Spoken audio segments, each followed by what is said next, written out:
ইদা সুলসিলাতিল আরদু জিলজালাহা। পৃথিবীর মানুষ, যে পৃথিবীতে আছো, মনে রেখো এই পৃথিবী স্থায়ী নয়, এটা অস্থায়ী। আল্লাহর হুকুম যতদিন থাকবে পৃথিবী টিকে থাকবে। সূর্য আলো দিবে, চন্দ্র আলো দিবে, বাতাস দিয়ে যাবে, এই জমিন ফসল দিয়ে যাবে।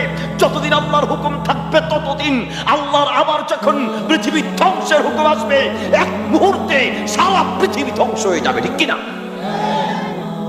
এক মুহূর্তের ভিতরে পৃথিবী কি করে ধ্বংস হবে? এটা কি সম্ভব?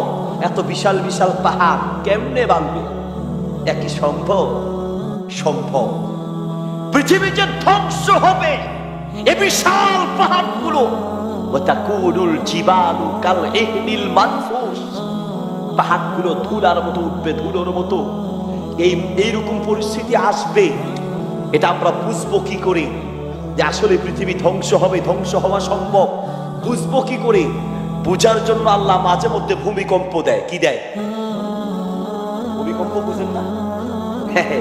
ভূমিকম্প দেয়। কেন দেয়?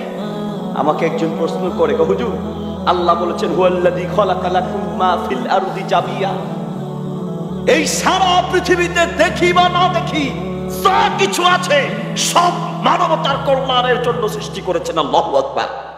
আপনি বুঝেন বা না বুঝেন, আপনি দেখেন বা না দেখেন, বিশ্বাস করবেন সারা পৃথিবী আমাদের কল্যাণের জন্য সৃষ্টি করেছেন। এখন একজন প্রশ্ন করে, হুজুর সব যদি আমাদের কল্যাণে আল্লাহ বানায়, তাহলে ভূমিকম্প, আল্লাহ ভূমিকম্প কেন দিলেন?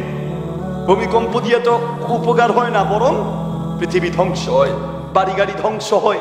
তাহলে ভূমিকম্প আল্লাহ দিলেন কেন? ও মুসলমান, এই ভূমিকম্প দিয়েছে তোমাকে শেখানোর জন্য। যদি ভূমিকম্প না দিত তাহলে তোমার অন্তরে হয়তো আখিরাতে বিশ্বাস করতে কষ্ট হইতো। এত বিশাল পাহাড় আবার ধ্বংস হবে কি করে?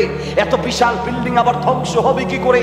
আল্লাহ মাঝে মধ্যে কিছু ভূমিকম্প দিয়ে আপনাকে স্মরণ করিয়ে দেয়, ও বান্দা, এই দুনিয়ার সামান্য ভূমিকম্প দিয়ে যেমন পৃথিবী কিছু জিনিস ধ্বংস করি, কিয়ামতের মাঠে আমি আল্লাহ এমন ভূমিকম্প দিব সারা পৃথিবী তছনছ হয়ে যাবে। সারা পৃথিবী তছনছ হয়ে যাবে। এটা বোঝানোর জন্য মাঝে মধ্যে ভূমিকম্প দেয়। আমরা পৃথিবীতে যা দেখি, আমাদের চোখের সামনে যে ক্ষমতা আমরা দেখি, এই ক্ষমতার বাহিরেও ক্ষমতা আছে, আছে কি নাই? এটা বোঝানোর জন্য ভূমিকম্প দেয়। আলী রাদিয়াল্লাহু তাআলা আনহু একটি রিওয়ায়াত পাওয়া যায়, তিনি বলেন, আমি আমার আল্লাহকে চিনি এইভাবে, আমি একটা কাজ করার সিদ্ধান্ত নিলাম, কিন্তু দেখা গেল সব ঠিক, কাজটা করতে পারলাম না, সব ওকে, কিন্তু কাজটা হলো না। বোঝা যায় আমার সিদ্ধান্তের বাহিরেও আরেকজনের সিদ্ধান্ত চলে। তিনি কে?